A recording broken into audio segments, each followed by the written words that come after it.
So good morning, and thanks. First of all, I'm really happy to meet you in person. It's really a pleasure, and I would like to give you an overview of an ongoing research project about the impact of the Research4Life on gender balance in academia.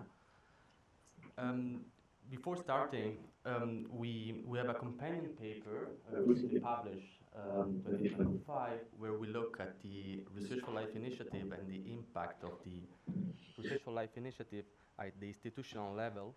Namely, we focus on common dependent variables like publication output, so the number of scientific productivity, number of papers, of course, and we find that one of the Research4Life initiative, so the INARI, I will explain later on why we focus on the INARI. Once it is on, we have an increase of 41% of productivity of the enrolled institution. On the other way around, we also focus on the number of citations that cite papers that are now available by the INARI initiative. It is about 1%. And lastly, we try to expand a bit outside the academia, the research question. We look at the clinical trials as well, and we find that there is an increase about 21%. And that's somehow the preview of what we've done. And at the end of the research project, we start to say, well, we think that maybe we're missing an important question, which is what's going on inside the institution. So what's about the academic staff or the gender composition, for example. And there we are. So there we started to think about the possible implication of the Research4Life initiative at the gender level within the institution. From the literature, we also know that, of course, research funding and resources are crucial barriers, and women are underrepresented once you look at the number of publications, citation, of course, and career projects. However, we start to think about the access to peer literature, and this kind of initiative could somehow mitigate some asymmetry of information, so reduce conscious or unconscious gender biases that persist in academia, and could also solve the issue of gatekeepers, so the access to prior literature could be facilitated, but also hierarchical problems that could persist in academia. We cannot directly test those kind of mechanisms given the data that we have, but those are just intuitions that maybe I will ask you to give you more feedback since you are in the field. And crucially, what is also missing is the relationship between the access to science and the gender balance, especially once we look at the developing countries. So there we started to think about what are the research questions that we could exploit given the Research4Life initiative. The first one is, let's have a look at the gender equity in terms of productivity. And if we find a result on that, what about the quality? Is that possible that, given the access, of course, to the prior literature, there is also an increase on the quality that we'll measure later as a journal impact factor? What about the gender composition in academia in terms of staff? And once we look at quality, we also think about visibility because, of course, the better you publish, the more you are visible in the market, and that also could be reflected onto the career. You know the Research4Life initiative. I will not spend time on that. You know the programs, the sub-programs, and how it works. Let me give you an overview on the data that we use. We currently gather data from WHO on the sub-programs, the participation, of course. We use the Microsoft Academic Graph, which is a bibliometric repository from 1990 up to 2018. We collect data for all the publications where at least one author is from the country of one country of the Research4Life initiative. And just an overview, we have 80 countries where we find 602 institutions that are involved in the INARI initiative, and out of 102,000-ish institutions of those countries. The issue is the following now. I mean, we do not have data on gender. That's the main problem. So once you look at the scientific publication, you have the author name, you have the affiliation, but you don't know the gender of the author. So we exploited, namely, the word gender name dictionary, which is a dictionary that attaches a probability to a combination of first name and country, and give you a probability that you are assigned to the male gender or the female gender, and through the dictionary, we are able to classify 67% of the authors. We have somehow 2 million of authors, of which 24 are classified as female and 43 are classified as male. Now, the methodology, and the methodology is the following. You know the Research4Life initiative.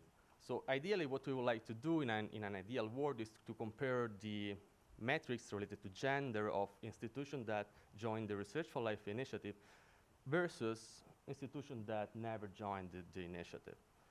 But in the Research4Life umbrella, we have 5 sub-programs that start in different years. And the first one is the INARI, of course. And if we compare the output at the institutional level, since the INARI is related to health and other fields would not be affected by the open access, this kind of methodology will be wrong because we will underestimate the true impact as the other fields of study will not be affected. So what we do is the following. We define as treated the institution output related to health. So we exploit the INARI. That's why we focus on the INARI in order to avoid bias. And we define as control institutions that never joined the program, but also the output of those institutions that joined the program, but we do not focus on health, so other disciplines. Think about economics, on something else. And that's some of the methodology that we use, but now let's think about the summary of the methodology. So we exploit the INARI. We also control for the other sub-programs in order to, of course, attenuate a bit the bias concern that we have. And we also take into account the share of US and EU authorship because it may exist a network effect that could somehow permit the access to payer literature independently from the Research4Life 2 core. Now let me jump to the core point. We define 3 gender metrics. The first one is the share of publication authored by at least one woman. So it's a generic definition of gender participation in the institution output. We do a similar thing once we look at the patent, for example. That's a broad view on how the female component is contributing to the science.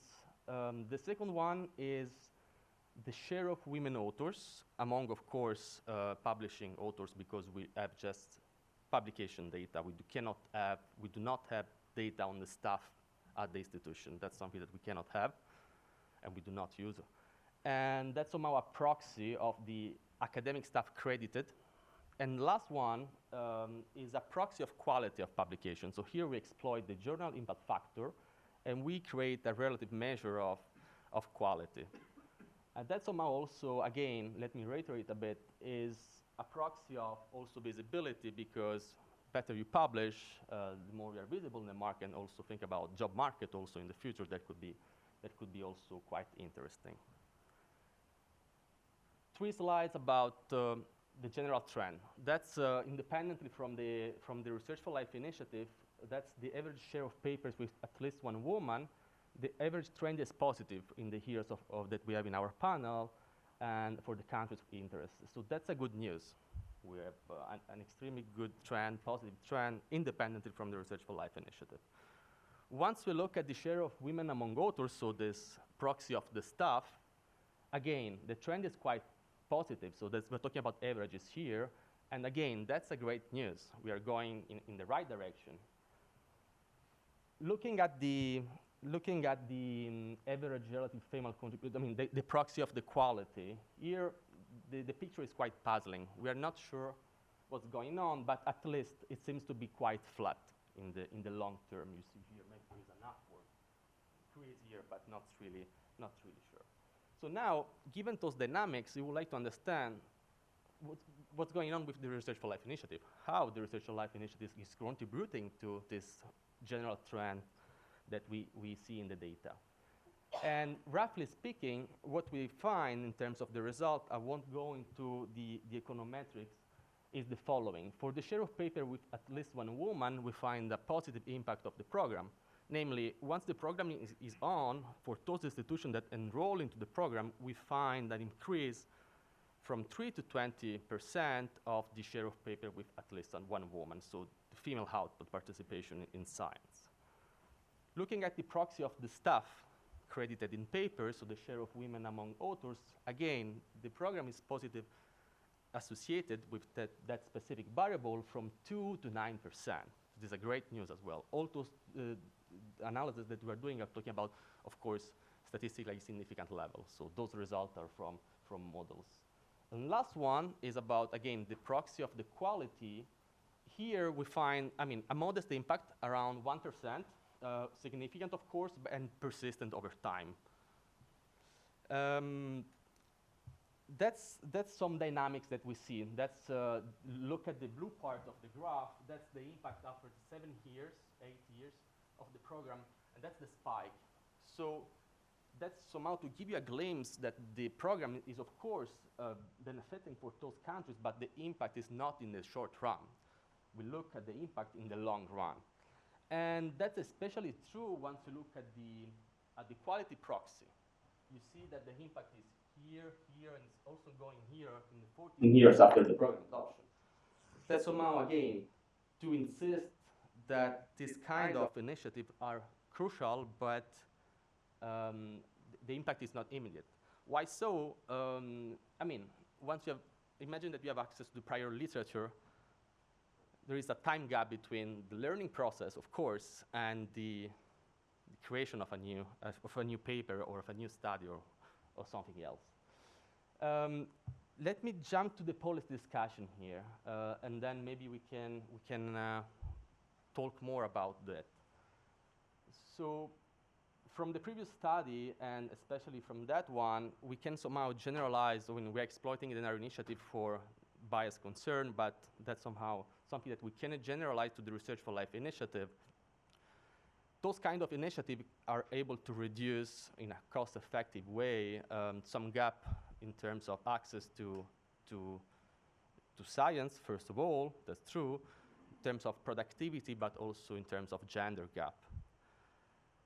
We performed another exercise where we exploit, in the third bullet point, the number of logins and the dependent variables of interest, and we see, as it seems to be quite obvious, that the more you use it, the more you benefit from the program in terms of the three dependent variables that I presented.